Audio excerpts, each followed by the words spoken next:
সাবেক মন্ত্রী সাবের হোসেন চৌধুরী ও নারায়ণ চন্দ্র চন্দ গ্রেফতার। গণহত্যার বিচারের আগে রাজনীতিতে ফেরার সুযোগ নেই আওয়ামী লীগের, বললেন উপদেষ্টা নাহিদ। আন্দোলনে নিহত 735 জনের তথ্য প্রকাশ। 50,000 টাকা করে দেয়া হবে 105 শিশুর পরিবারকে। জুলাই বিপ্লবে আহত সবার সুচিকিৎসা ও পুনর্বাসন দাবি। রাস্তায় যখন আমরা পড়ছি আমরা তো পানি ভাগ করে খাইছি ভাই, কোথায় গেল ওই ভাই? আমাদের ভাইদের খবর নিতে পারি না, এটা আসলে দুঃখজনক। যাদের হাত পা চোখ বিনিয়োগে দেশ পেয়েছি তাদের চিকিৎসার জন্য যদি বিলম্ব হয় তাহলে আমরা যারা বেঁচে আছি আমরা লজ্জিত। চট্টগ্রামে গানের তালে যুবককে পিটিয়ে হত্যার ঘটনায় আরও 2 জন গ্রেপ্তার। মূল হোতা তারা, বলছে র্যাব। ধরা পড়ল বাকলিয়ার সাকিব হত্যা মামলায় 4 আসামি। সেনাবাহিনীতে পদোন্নতির ক্ষেত্রে পেশাগত দক্ষতাকে গুরুত্ব দেওয়ার নির্দেশ প্রধান উপদেষ্টার, বললেন ক্রান্তিলগ্নে মানুষের পাশে দাঁড়িয়েছে বাহিনী।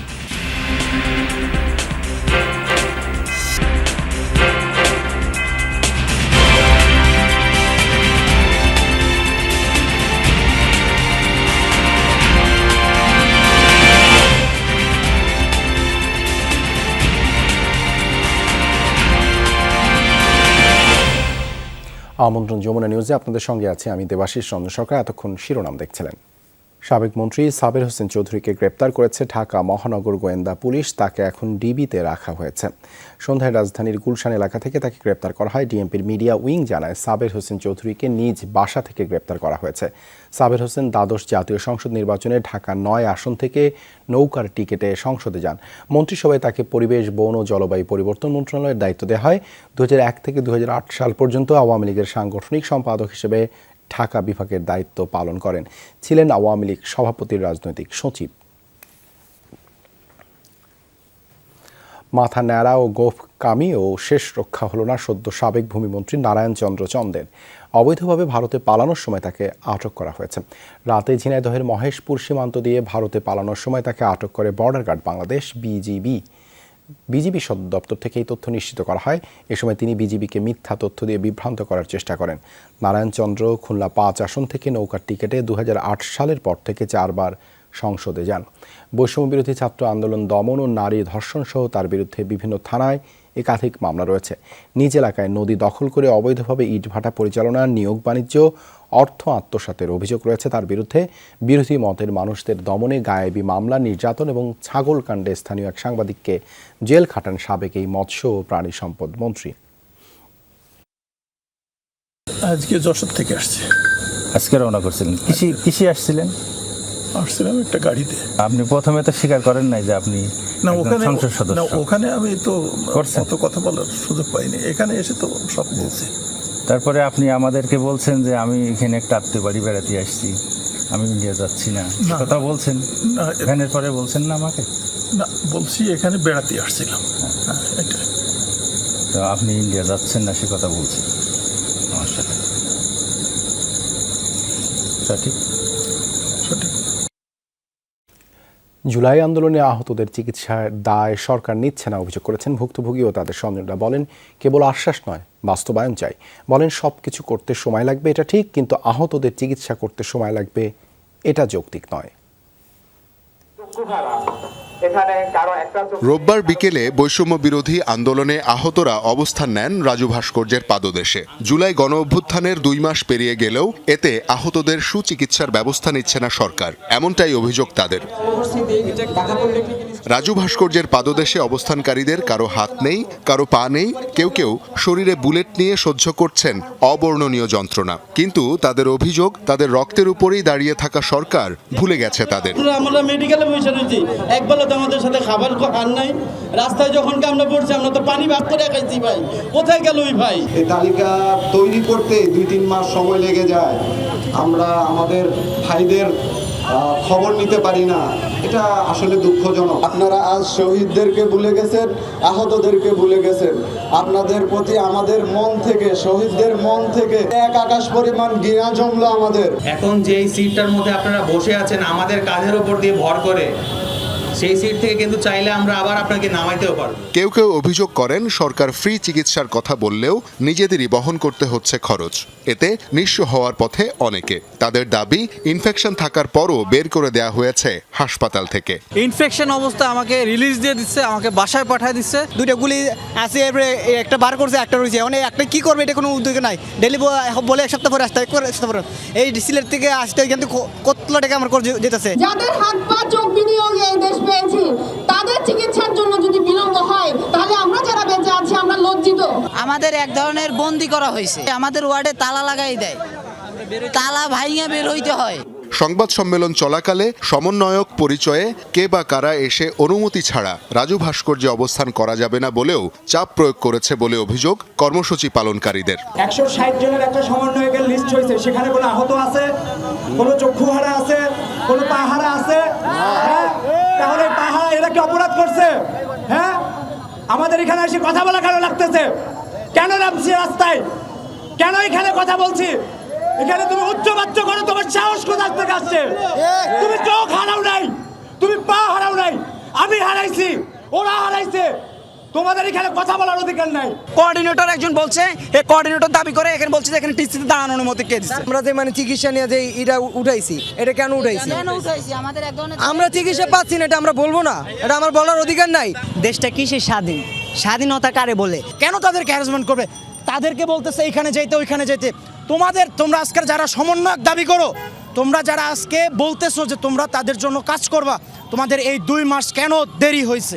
আহতদের পক্ষ থেকে বারবার প্রধান উপদেষ্টা সহ সব মহলে যোগাযোগের পরও কোনো সুরাহা পাচ্ছেন না বলেও অভিযোগ করা হয়। আহতদের ব্যাপারে দ্রুত ব্যবস্থা নেওয়ার দাবিতে বুধবার অ্যাম্বুলেন্স নিয়ে সচিবালয়ে যাওয়ার কর্মসূচি ঘোষণা করেন জুলাই বিপ্লবের আহতরা। আমাদের সাথে যদি ঊর্ধ্বতন মহল কথা না বলে, আগামী বুধবার আমার ভাইদের নিয়ে আমি সচিবালয়ের সামনে চলে যাব। রাস্তায় যখন নামিয়েছেন, রাস্তার শেষটা দেখে যাব না।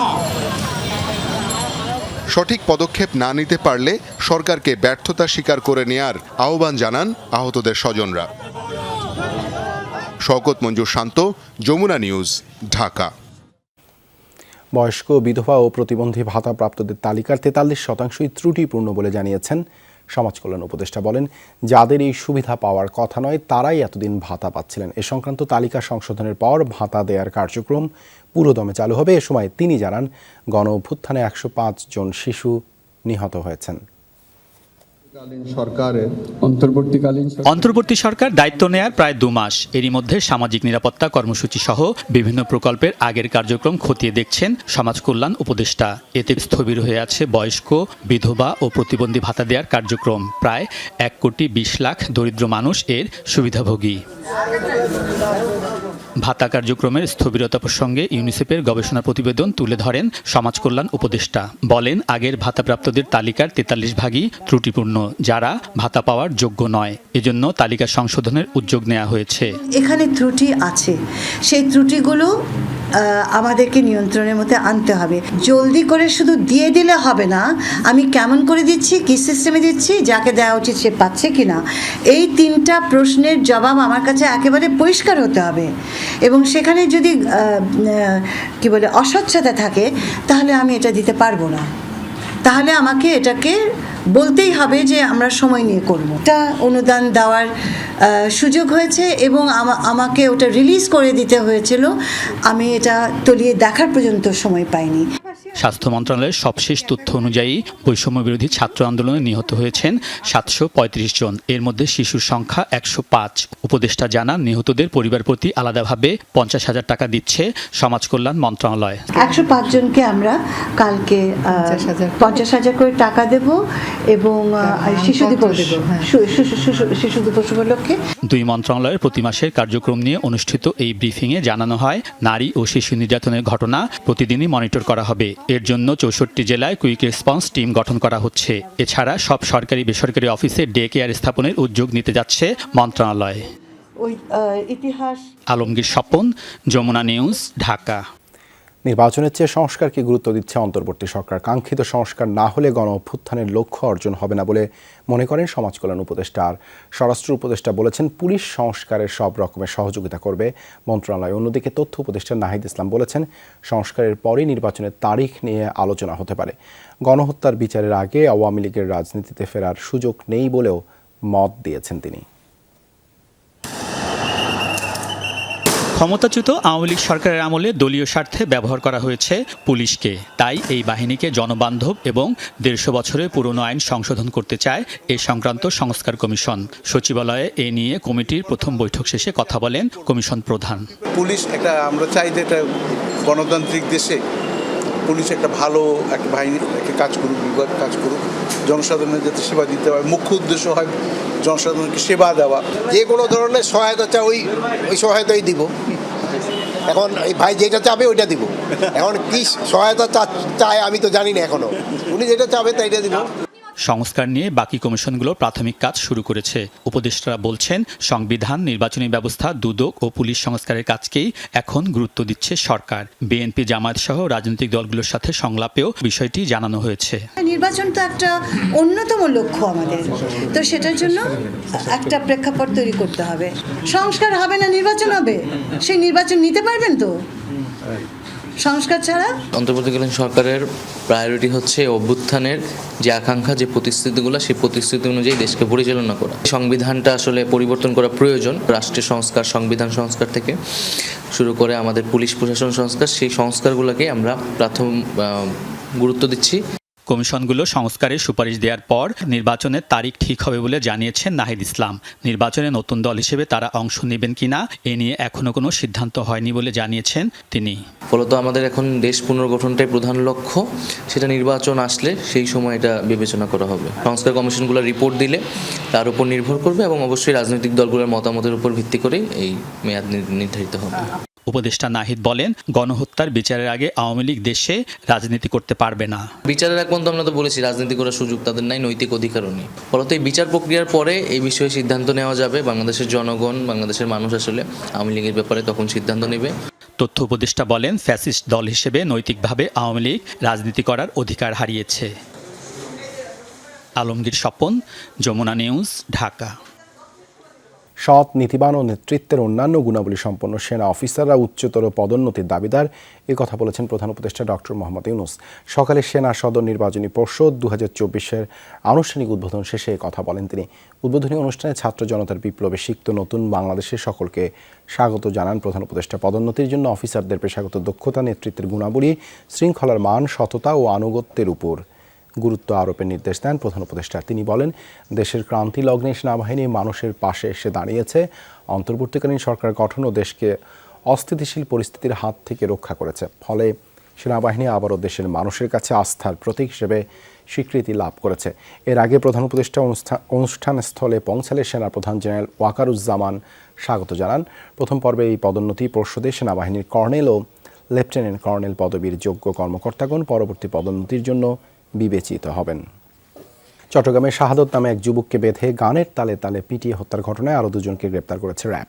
গ্রেপ্তার সাগর ও শান্তকে হত্যাকাণ্ডের মূল হোতা বলছেন কর্মকর্তারা। এছাড়া বাকুলিয়ায় সাকিব হত্যা মামলায় 4 আসামিকেও গ্রেপ্তার করেছে র্যাব।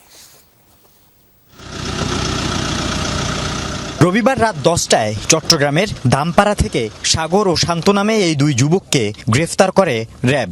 এই দুজনই গানের তালে তালে সাদাত হোসেনকে হত্যাকাণ্ডের ঘটনায় মূল হোতা বলছে র্যাব। তদন্তে বের হয়ে আসে সাগর ও শান্তের সংশ্লিষ্টতার প্রমাণ। প্রথমে ভিকটিম সাদাত হোসেনকে ফোন করে ডেকে আনে সাগর, এরপর স্টিলের পাইপের সাথে বাঁধে শান্ত। পরে নিহত সাদাত হোসেনের স্ত্রীকে ফোন করে মুক্তিপণ চায় সাগর।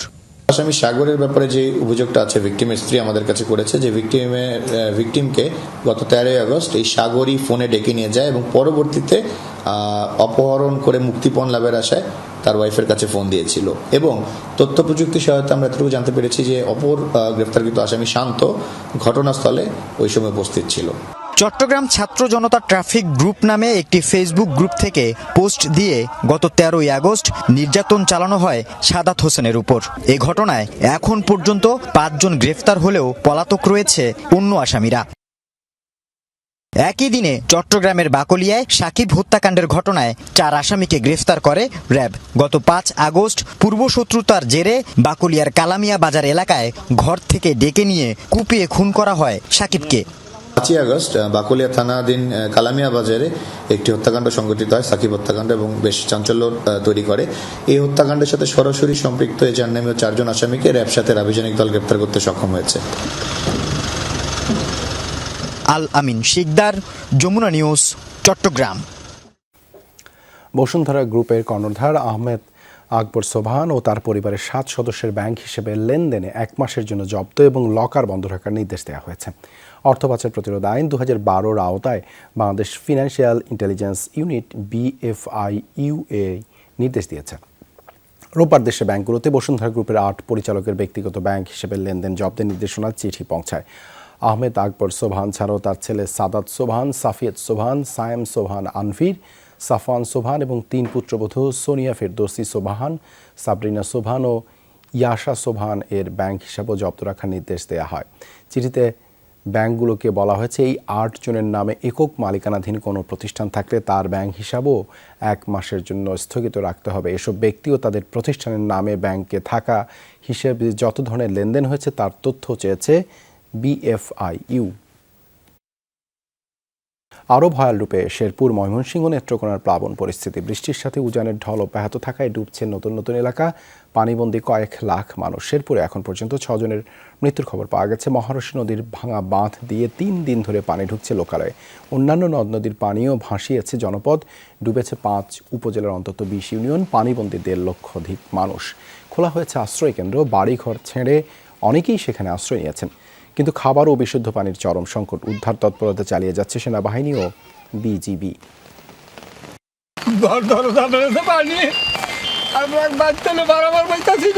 অনেক মানুষ ডুবে গেছে এবং গরু বাছুর এবং খাবার দাবারের আমাদের খুবই অসুবিধা। প্রায় 40-50টা পুকুর আমাদের পানিতে তলায় গেছে। এখন পর্যন্ত কোনো কিছু উদ্ধারও করতে পারি নাই এবং কি কোনো সাহায্যও পাই নাই। একই চিত্র ময়মনসিংহে। বৃষ্টির সাথে উজানের ঢল, দর্শা ও নেতাই নদীর পানিতে ডুবেছে নতুন নতুন এলাকা। 15টি ইউনিয়নের 80টি গ্রাম এরই মধ্যে প্লাবিত। দুর্ভোগে লাখো মানুষ। অনেকেই আশ্রয় নিয়েছেন শিক্ষা প্রতিষ্ঠানের ভবনে। দেখা দিয়েছে শুকনো খাবার সংকট। বাড়ছে দুর্ভোগ। প্রবল বর্ষণে গাছ উপড়ে ঘণ্টাখানেক বন্ধ থাকে ময়মনসিংহ হালুয়াঘাটের সড়ক যোগাযোগ। রান্না বাড়া করতারি না, চুলা টুলা সব বুদ্ধি আবার জমি সব পানি তোলা পড়ে আছে, বাইরে গেছে। গরদর বাসায় নিচে গা আমার একটা 3 ফুট ছিল, 15 লাখ টাকা মাছ ছিল, সেগুলো নিয়ে গেছে। 88-98 বন্যা হচ্ছে, অনেক মানে নাম করা আর কি, অনেক বড় বন্যা। এই বন্যা কেউ মানে এবার পিছিয়ে ফেলাই দিচ্ছে। বৃষ্টিটা কমে যায় তাহলে আসলে পানি খুব দ্রুত নেমে যাবে, কিন্তু আমাদের দুর্ভাগ্যবশত বৃষ্টিটা কমছে না এবং আবহাওয়া অফিস যেটা বলছে আরো একদিন আসলে এটা বৃষ্টি থাকতে পারে। উজানের ঢলে প্লাবনের অবনতি হয়েছে নেত্রকোনায়। সোমেশ্বরী, কংস, ধনু, মগরা সহ সব নদ নদীর পানি বাড়ছে। দুর্গাপুর, কলমাকান্দা সহ 5 উপজেলার অর্ধশতাধিক গ্রাম পানিবন্দী হয়ে পড়েছে। জলমগ্ন লক্ষাধিক মানুষ। পানি উঠেছে ময়মনসিংহ ও পূর্বধলার জারিয়া রেলপথে, এতে ব্যাহত ট্রেন চলাচল। অতিবৃষ্টি এবং সতর্ক না করে উজান থেকে পানি ছেড়ে দেওয়ার কারণেই বন্যা পরিস্থিতির সৃষ্টি হয়েছে বলে জানিয়েছেন পরিবেশ, বন ও জলবায়ু পরিবর্তন বিষয়ক উপদেষ্টা সৈয়দা রিজওয়ানা হাসান। সকালে ব্র্যাক সেন্টারে জলবায়ু পরিবর্তনের চ্যালেঞ্জ মোকাবেলা ও নারীর ক্ষমতায়ন শীর্ষক আলোচনায় তিনি এই মন্তব্য করেন। বলেন, ভবিষ্যতে এ ধরনের দুর্যোগ মোকাবেলায় উজান ও ভাটির দেশগুলোর একসাথে কাজ করতে হবে। একটা হচ্ছে অতিবৃষ্টি, আরেকটা হচ্ছে উজান থেকে পানিটা ছেড়ে দেওয়া এবং আমাদেরকে আগে থেকে সতর্কতা না দিয়ে ছেড়ে দেওয়ার কারণেও এটা প্রকোপটা বাড়ছে। দেশের পূর্বাঞ্চলে সাম্প্রতিক বন্যায় প্রায় 14,500 কোটি টাকার ক্ষয়ক্ষতি হয়েছে। বড় ধাক্কা লেগেছে কৃষি ও বনায়নে। সবচেয়ে বেশি আর্থিক ক্ষতি হয়েছে নোয়াখালীতে, অথচ সর্বোচ্চ ত্রাণ পেয়েছেন ফেনীর মানুষ। রোববার সকালে এমন নানা উপাত্ত তুলে ধরে গবেষণা সংস্থা CPD। গবেষকরা বলছেন, বন্যা মোকাবেলায় সরকারি ও বেসরকারি কাজের সমন্বয়হীনতা আছে। গবেষণা সংস্থাটি বলছে, এ সময় আর্থিক ক্ষতি হয়েছে 14,421 কোটি টাকার, যা চলতি বাজেটের প্রায় 2%। 5,000 কোটি টাকার বেশি ক্ষতি হয়েছে কৃষি ও বনে। ধাক্কা লেগেছে অবকাঠামো আর আবাসনেও। টাকার হিসেবে সবচেয়ে বেশি ক্ষতিগ্রস্ত নোয়াখালী।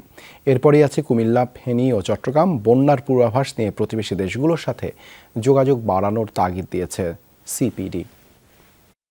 ত্রাণ রয়েছে কিন্তু সেগুলো পর্যাপ্তভাবে সময় মতো ক্ষতিগ্রস্ত মানুষের কাছে পৌঁছে দেওয়াটা, এটা একটা রেগুলার ঘটনা। এটা আমাদের যুগ যুগ থেকে আমরা সবসময় শুনে এসেছি যে জনবলের আপনার অভাব, সেটার কেন প্রস্তুতি থাকবে না? আগামীতে ব্যক্তি খাতের এই সমস্যা চিহ্নিত করে এবং সমাধানের জন্য লং টার্ম ক্রেডিট সাপোর্ট লাগবে।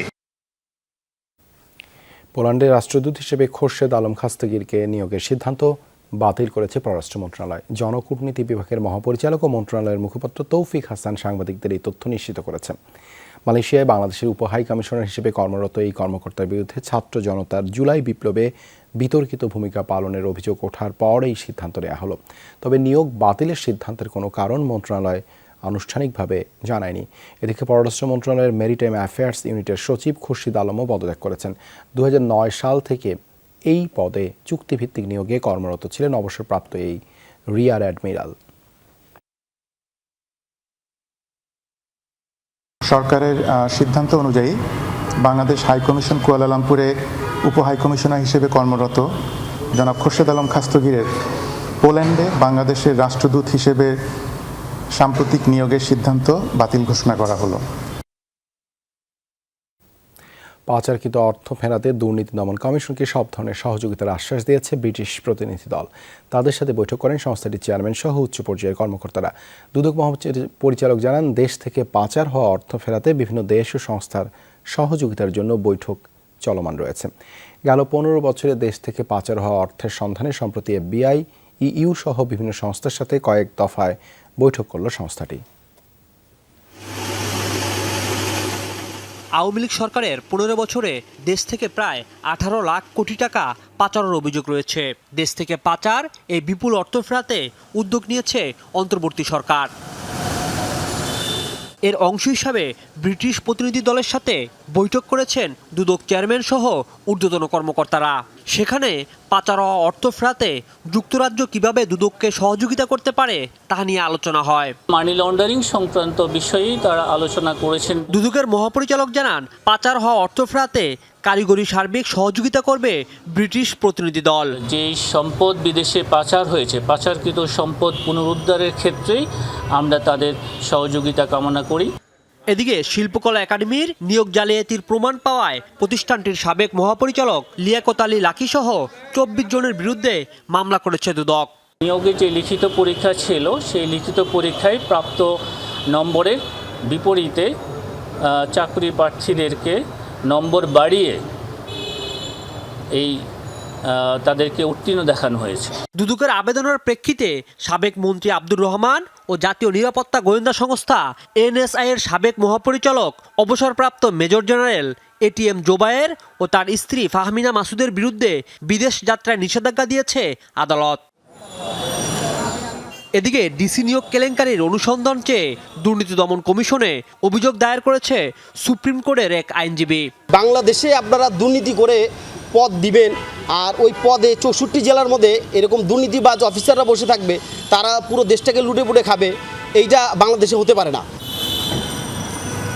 রাজীব আহমেদ, যমুনা নিউজ, ঢাকা।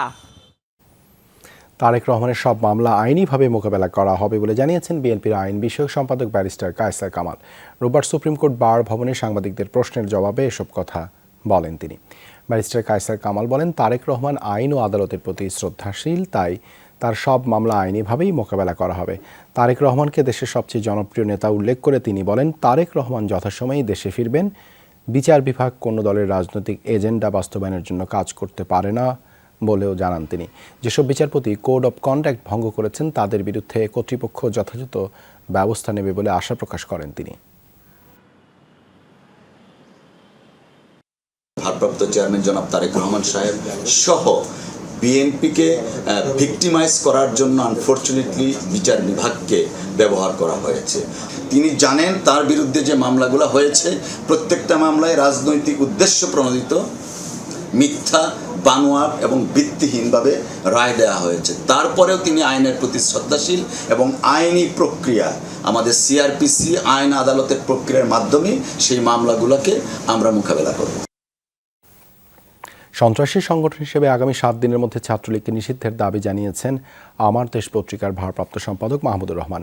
দুপুরে জাতীয় প্রেস ক্লাবে সাংবাদিকদের সাথে মত বিনিময়ে এ দাবি জানান তিনি। এছাড়া ছাত্র জনতার আন্দোলনে আহতদের তালিকা করে তাদের পুনর্বাসন সহ মোট 7 দফা দাবি জানান মাহমুদুর রহমান। বলেন, স্কাইপ কেলেঙ্কারির খবর প্রকাশ করায় জেলে যেতে হয়েছিল তাকে, অথচ এটি একটা ভালো উদাহরণ হতে পারত বলে মত তার। দেশকে অসাম্প্রদায়িক করে গড়ে তোলার আহ্বান জানান মাহমুদুর রহমান। একই সাথে এ বিষয়ে সকলকে সতর্ক থাকারও আহ্বান জানান তিনি।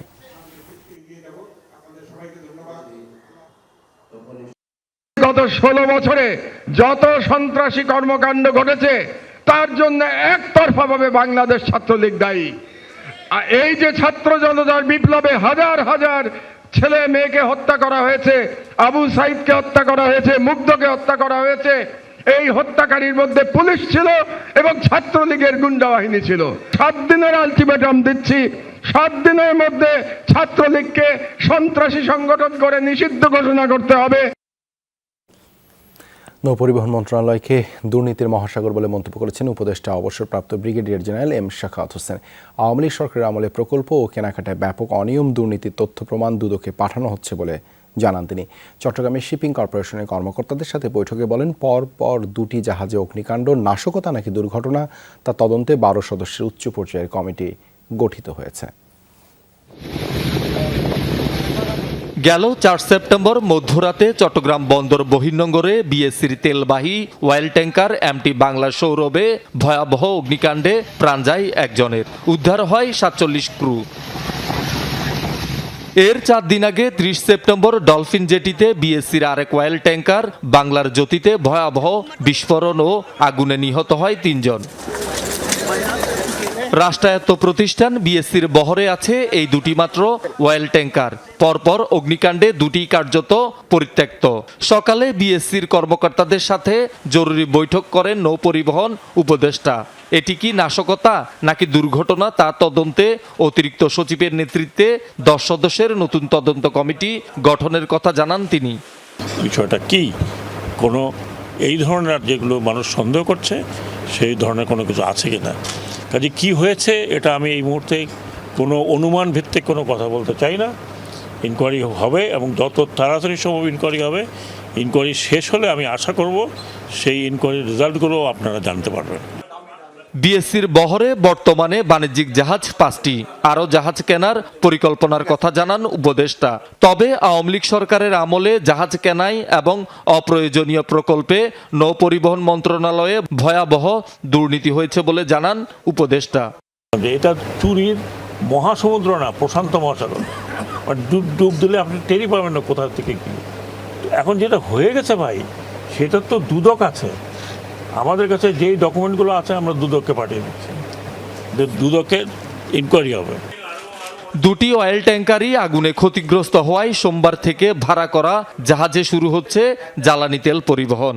আমার অপারেশনস ডিপার্টমেন্ট অ্যাক্টিভলি কাজ করছেন। আমরা আশা করছি ইনশাআল্লাহ আগামীকাল, ফর এনি রিজন আগামীকাল না হলে আগামী পরশু থেকে আমরা একটা বিদেশি ভেসেলও হায়ার করেছি, সেটা দিয়ে আমরা লাইটারিং করে আমরা যে মাদার ভেসেল আছে তাদেরকে আমরা রিলিজ করে দেব। শহীদুল সুমন, যমুনা নিউজ, চট্টগ্রাম। চাহিদা বাড়লেও নেই অর্থের যোগান, অভ্যন্তরীণ আয়ে নেই সুখবর। বিগত সরকারের দুর্বল ব্যবস্থাপনায় রাজস্ব খাতে তৈরি হয়েছে স্থবিরতা। সুউচ্চ রাজস্ব ভবন নির্মাণ আর নানামুখী উদ্যোগ নেয়ার কথা বলা হয় বারবার, তবে রাজস্ব আদায়ে সেই একই তিমিরে ছিল এনবিআর। জুলাই আগস্টের অস্থিরতায় মেলেনি কাঙ্ক্ষিত রাজস্ব। ঋণ করে দায় পরিশোধের উদ্যোগ নিয়েছে অন্তর্বর্তী সরকার, তবে দীর্ঘমেয়াদী চাহিদা পূরণে রাজস্ব আয় বৃদ্ধির বিকল্প নেই। চাঙ্গা হয়নি ব্যবসা বাণিজ্য, আমদানি রপ্তানি বাণিজ্যেও মন্দ অবস্থা। স্বস্তিদায়ক হয়নি সার্বিক পরিস্থিতি। এমন অবস্থায় তীব্র হয়েছে আর্থিক টানাপোড়েন, সংস্কার উদ্যোগ চালিয়ে নেওয়া এবং দায় পরিশোধে বাড়ছে চাপ। কিন্তু কোথা থেকে মিলবে অর্থের যোগান? অভ্যন্তরীণ উৎস অর্থাৎ রাজস্ব খাত থেকে যে আয় হয় তা দিয়েই মূলত অর্থের যোগান দেয় সরকার। কিন্তু সংকটকালীন সময়ে রাজস্ব আয়ে স্বস্তির খবর নেই। গেল জুলাই আগস্ট 2 মাসে লক্ষ্যের চেয়ে ঘাটতি 15,000 কোটি টাকা। আগের বছরের একই সময়ের চেয়ে 5,500 কোটি টাকা কম এসেছে রাজস্ব। আয়কর, মূল্য সংযোজন কর বা ভ্যাট এবং কাস্টমস সব খাতের রাজস্ব আয়ে হয়েছে ছন্দপতন। অভ্যন্তরীণ রাজস্ব আদায় পরিস্থিতি তাতে সহসা অনেক উল্লম্ফন হবে এটি মনে হয় না, কারণ আমরা অর্থনৈতিক কর্মকাণ্ডে খুব বড় চাঞ্চল্য দেখতে পাচ্ছি না। ফলে সরকারের যে অভ্যন্তরীণ উৎসগুলো থেকে ভ্যাট আদায়, বর্ণনা আদায়, সেটা তেমন গতিবৃদ্ধি হয়নি। আমার ধারণা আগামী মাসগুলোতেও এটি চলতে পারে, কারণ এক ধরনের অনিশ্চয়তা এখনো রয়ে গিয়েছে। অর্থনীতিকে সচল করতে পারেন তাহলে কিন্তু এই যে আপনার যে অভ্যন্তরীণ রেভিনিউ জেনারেশন, এটাও কিন্তু গতিশীল হবে। দ্বিতীয় যে জিনিসটা হচ্ছে রেভিনিউ কালেকশনটাকে দুর্নীতিমুক্ত করা। সুযোগ থাকলেও বিগত সরকারের সময়ে রাজস্ব আদায় বাড়াতে কার্যকর তেমন পদক্ষেপ ছিল না। এনবিআর এর সাবেক চেয়ারম্যান দীর্ঘদিন একই পদে বসে বিভিন্ন প্রতিষ্ঠানকে দিয়েছেন অবৈধ সুযোগ। করফাকি দূর করা গেলে আদায় বাড়ানো সম্ভব দ্বিগুণ। বাংলাদেশে যারা কোটিপতি বলা হয়ে থাকে, এই ধরনের পরিবারগুলোর কোটিপতি আয়ের ক্ষেত্রে অন্তত ৬৭% যারা কর দেন না। এই যে ২/৩ কর জালের বাইরে রয়ে গিয়েছেন, মূলত যারা কিনা শহরাঞ্চলের বাইরে, তাদেরকে কর জালে আনাটা একটা গুরুত্বপূর্ণ লক্ষ্য হওয়া উচিত। $৪৭০ কোটি ঋণ দিয়ে রাজস্ব খাত সংস্কারের শর্ত দেয় আন্তর্জাতিক মুদ্রা তহবিল। দুটি শর্ত পালনে সুস্পষ্ট দিক নির্দেশনা দেয় ঋণদাতা এই সংস্থা। নতুন $৩০০ কোটি ঋণের ক্ষেত্রে রাজস্ব খাতের সংস্কার চায় IMF। সুশাসনের ঘাটতিটাকে এটাকে আমাদেরকে এই বিশেষ করে ঋণ ব্যবহারের ক্ষেত্রে আমাদেরকে একটা এমন ব্যবস্থা নিতে হবে, তদারকি ব্যবস্থা থেকে জোর করতে হবে। আমাদের যদি সদিচ্ছা থাকে এবং আমরা যদি সকলে মিলে সঠিকভাবে এগোতে পারি, তাহলে এটা সম্ভব। পরিবর্তিত অবস্থায় সংস্কার উদ্যোগ হাতে নিয়েছে এনবিআর। লম্বা সময় লাগুক, কোনো অসুবিধা নেই, কিন্তু আমাদের আইটি সিস্টেমটা হবে ওয়ার্ল্ড ক্লাস। আমরা যদি ওই ধরনের একটা অটোমেশন শুরু করতে পারি, যেখানে অনেকগুলো মডিউল থাকবে, আমরা ধীরে ধীরে যেগুলো খুব সহজে করা যায় সেগুলো দ্রুততম সময় করলাম, যেগুলো করতে ফেজ ওয়াইজ লাগবে সেগুলো ফেজ ওয়াইজ করলাম। চলতি 2024-25 অর্থ বছরে এনবিআরকে আদায় লক্ষ্য দেওয়া হয় $4,80,000 কোটি টাকা।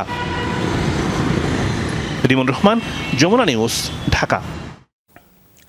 সুনামগঞ্জের প্রান্তিক কৃষক, স্বল্প আয়ের মানুষ এবং ক্ষুদ্র ব্যবসায়ীদের মাঝে বাংলাদেশ ব্যাংকের 750 কোটি টাকার পুনঃ অর্থায়ন তহবিলের আওতায় এসএমই ঋণ বিতরণ করা হয়েছে। বাংলাদেশ ব্যাংকের উদ্যোগে ও ব্র্যাক ব্যাংকের আয়োজনে মুক্তিযোদ্ধা জগৎজ্যোতি মিলনায়তনে এই ঋণ বিতরণ কর্মসূচি অনুষ্ঠিত হয়। ব্র্যাক ব্যাংক সিলেট অঞ্চল প্রধান রেজাউর রহমানের সভাপতিত্বে অনুষ্ঠানে প্রধান অতিথি ছিলেন বাংলাদেশ ব্যাংকের পরিচালক ইকবাল মহসিন। বিশেষ অতিথি ছিলেন বাংলাদেশ ব্যাংকের যুগ্ম পরিচালক তানভীর এহসান, ব্র্যাক ব্যাংক ক্ষুদ্র ব্যবসা বিভাগের প্রধান বিপ্লব কুমার বিশ্বাস। অনুষ্ঠানের শুরুতেই জুলাই অভ্যুত্থানের শহীদদের স্মরণে 1 মিনিট নীরবতা পালন করা হয়। 26টি ব্যাংকের 59 জন গ্রাহক ঋণ সেবা নিয়েছেন। যে কৃষকরা যদি বাঁচে, প্রান্তিক জনগণ যদি আজকে একটা ব্যবসায়ী কর্মকাণ্ডের মধ্যে যুক্ত হয়, তাহলে কিন্তু দেশ এগিয়ে যাবে। আমাদের জিডিপি গ্রোথ যেভাবে আছে এটা যদি আরো বাড়াতে চাই, আমাদের যদি মাথাপিছু আয় বাড়াতে চাই, তাহলে আমাদেরকে সবাইকে এই আসলে একসাথে এগিয়ে যেতে হবে। Bangladesh securities and exchange commission BSECর চেয়ারম্যান খন্দকার রাশেদ মাকসুদের পদত্যাগের দাবিতে মানববন্ধন এবং বিক্ষোভ করেছেন বিনিয়োগকারীরা। দুপুরে আগারগাঁওয়ে পুঁজিবাজার নিয়ন্ত্রক সংস্থা BSECর সামনে মানববন্ধন করেন বিনিয়োগকারীদের একটি পক্ষ। এ সময় চেয়ারম্যানের পদত্যাগ ছাড়াও পুঁজিবাজার গতিশীল করতে এবং বিনিয়োগকারীদের আস্থা ফিরিয়ে আনতে বেশ কিছু দাবি তুলে ধরা হয়। একই সময় মতিঝিলে বিক্ষোভ করেন অপর একটি পক্ষ। চেয়ারম্যানের অযাচিত হস্তক্ষেপের কারণে বাজারে দরপতন চলছে, এমন অভিযোগ তাদের। দরপতন ঠেকাতে বাইব্যাক আইন প্রণয়ন করা এবং কোম্পানির জন্য ন্যূনতম লভ্যাংশ ঘোষণা নির্দিষ্ট করে দেওয়ার দাবিও জানান বিনিয়োগকারীরা।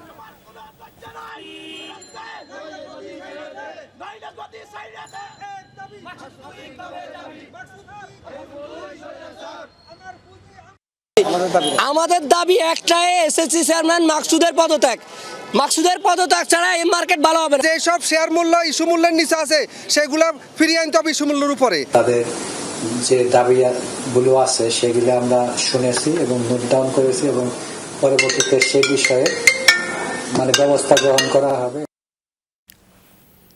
মিরপুর গার্লস আইডিয়াল ইনস্টিটিউটের প্রধান শিক্ষিকাকে জোর করে পদত্যাগ করানোর চেষ্টার প্রতিবাদ জানিয়েছেন স্কুলটির শিক্ষার্থী, শিক্ষক ও স্থানীয়রা। তাদের দাবি উস্কানি দিয়ে পরিস্থিতি অস্থিতিশীল করার চেষ্টা করছে একটি মহল। স্কুলটির শিক্ষক শিক্ষার্থীদের বিরুদ্ধে হত্যা মামলা দিয়ে হয়রানি করা হচ্ছে বলে অভিযোগ করেন তারা।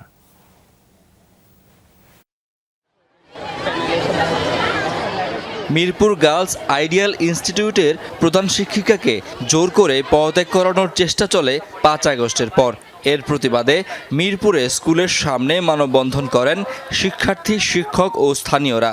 স্কুলেরই কয়েকজন শিক্ষক কিছু শিক্ষার্থীদের উস্কানি দিচ্ছেন প্রধান শিক্ষিকার বিরুদ্ধে, এমন অভিযোগ করেন তারা। 2 থেকে 3 জন শিক্ষক শিক্ষিকা একত্রিত হয়ে তাদের দুরভিসন্ধি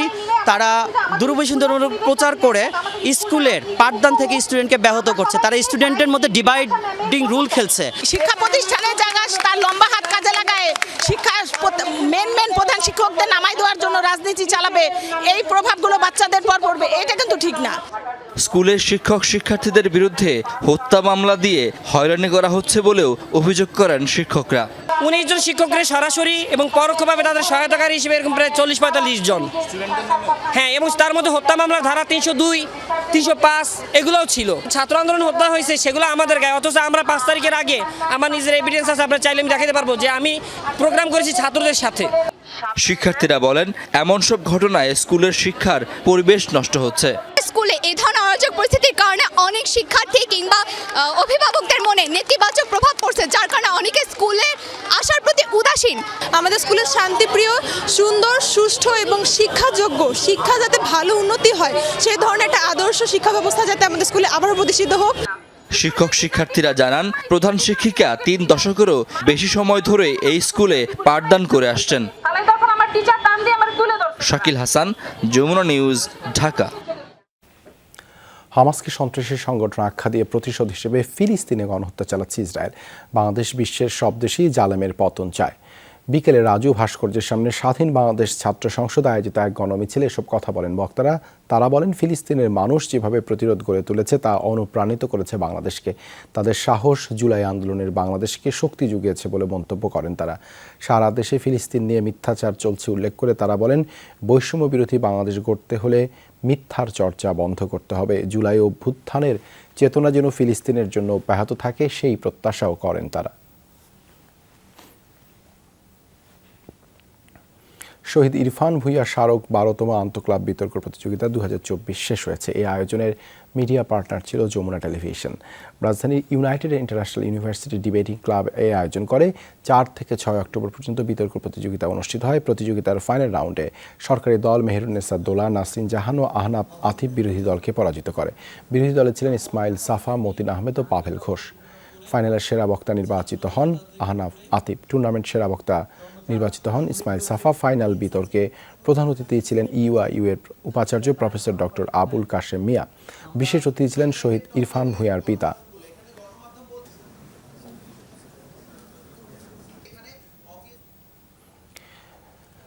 যুক্তরাজ্যের বার্মিংহামে সমবেত কণ্ঠে জাতীয় সঙ্গীত গেয়ে র্যালি ও প্রতিবাদ সমাবেশ করেছেন দেশটিতে বসবাসরত প্রবাসী বাংলাদেশিরা। বার্মিংহামের ঐতিহাসিক স্মল হিথ পার্কে বঙ্গবন্ধু সাংস্কৃতিক জোটের উদ্যোগে এই র্যালি ও সমাবেশ অনুষ্ঠিত হয়।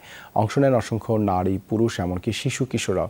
বাংলাদেশের জাতীয় পতাকা ও সঙ্গীতের বিরুদ্ধে ষড়যন্ত্রের অভিযোগ করে এর প্রতিবাদ দেশের পতাকা হাতে জড়ো হয় দেশটির বহু বাংলাদেশি। সংগঠনের সভাপতি কামাল আহমেদের পরিচালনায় এই সমাবেশে বক্তব্য রাখেন বার্মিংহাম আওয়ামী লীগের সভাপতি কবির উদ্দিন, সাধারণ সম্পাদক মাহবুব ইলম চৌধুরী মাখন, নাট্যকর্মী তারেক চৌধুরী, কণ্ঠশিল্পী রোজি সরকার সহ আরও অনেক নেতাকর্মী।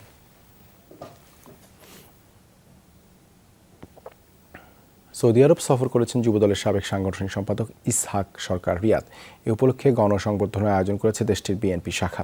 রাজধানী রিয়াদের একটি হল রুমে আয়োজন করা হয়। রিয়াদ মহানগর বিএনপির সভাপতি বশির সরকারের সভাপতিত্বে সভা পরিচালনা করেন সাধারণ সম্পাদক হামিদুল হক শামীম। বিশেষ অতিথি ছিলেন ইয়াকুব সরকার, সোহরাব হোসেন লিটন, এম এ রেজাউল করিম মিরাজ ও হাবিবুর রহমান। এই সভায় বক্তব্য রাখেন হাবিবুর রহমান, নান্টু খান, আলামিন জমাদ্দার সহ বিএনপি ও বিভিন্ন অঙ্গ সংগঠনের নেতারা। দেশ সংস্কারে অবাধ ও সুষ্ঠু নির্বাচনের মাধ্যমে দেশে শান্তি শৃঙ্খলা ফিরিয়ে আনার আহ্বান জানান তারা। ওমান প্রবাসী ইয়াসিন চৌধুরীর পৈতৃক বাড়ি চট্টগ্রামের রাউজানে ন্যাক্কারজনক হামলার প্রতিবাদে মানববন্ধন করেছেন চট্টগ্রাম এলাকাবাসী। রবিবার রাউজানে এই মানববন্ধনে অংশ নিয়ে ওই ঘটনার নিন্দা জানায় চট্টগ্রামের বহু মানুষ। বহু বছর ধরে দেশে বৈধ পথে রেমিটেন্স পাঠানোর মাধ্যমে দেশের অর্থনীতিতে বড় ভূমিকা রাখছেন ইয়াসিন চৌধুরী। এই সকল প্রবাসীদের পরিবারের উপর হামলা ও তাদের বসত বাড়ি জ্বালিয়ে দেওয়ার তীব্র প্রতিবাদ জানায় সাধারণ মানুষ। এ ঘটনায় অভিযুক্তদের যত দ্রুত সম্ভব আইনের আওতায় এনে দৃষ্টান্তমূলক শাস্তি দাবি করা হয় মানববন্ধনে।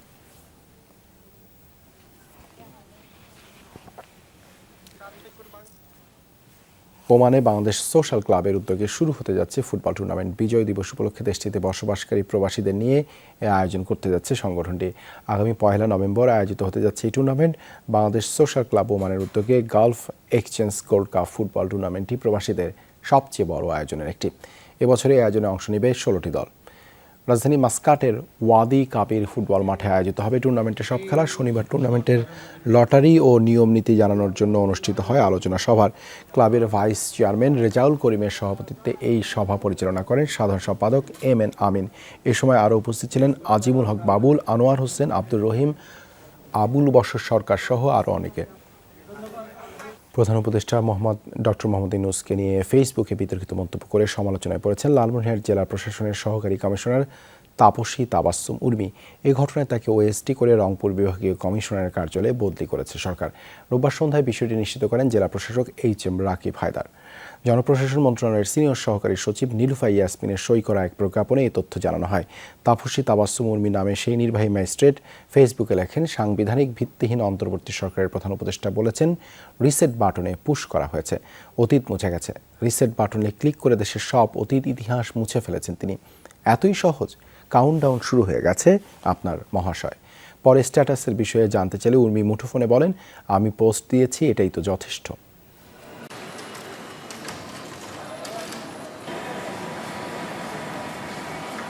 পোস্টটা ডিলিট হয়নি, পোস্টটা অনলি মি করে রেখেছি। আর এটার বিষয়ে আমি কিছু বলতে চাচ্ছি না, আমার ফেসবুক পোস্টে আমি যা বলার বলছি। দায়িত্বশীল জায়গা থেকে আপনি দায়িত্বশীল বলতে কি বোঝাতে চাচ্ছেন? আমি যখন দেখবো আমার দেশের উপর কোনো থ্রেট চলে আসতেছে, আমি মনে করবো আমার দেশকে বাঁচানোর জন্য আমার যতটুকু বলা উচিত সেই বলাটাই আমার দায়িত্বশীলতা। আমার ঊর্ধ্বতন কর্তৃপক্ষ কমিশনার স্যারকে, তারপরে মোপার স্যারদেরকে, ক্যাবিনেটের স্যারকে জানিয়েছি। স্যাররা সিদ্ধান্ত দিতে ওরে তাড়াতাড়ি করো। এই তারপরে আমি কাগজপত্র রেডি করে কমিশনার স্যারের সাথে কথা বলে ওখান থেকে নেয়, তারপরে মোপায় কথা বলে তাকে ওএসডি করা হচ্ছে। ভারত বাংলাদেশ টি-20 সিরিজের খবর। প্রথম ম্যাচে ভারতের কাছে 7 উইকেটে হেরেছে বাংলাদেশ। কোয়ালিয়রে ব্যাটিং ব্যর্থতায় মাত্র 127 রানে অল আউট হয় নাজমুল শান্তর দল। ছোট লক্ষ্য তাড়া করতে নেমে আগ্রাসী ব্যাটিং 49 বল হাতে রেখেই টপকে যায় ভারত। ম্যাচ সেরা হয়েছে আর্শদীপ সিং। এই ছিল যমুনা নিউজে। এতক্ষণ সাথে থাকার জন্য ধন্যবাদ সবাইকে।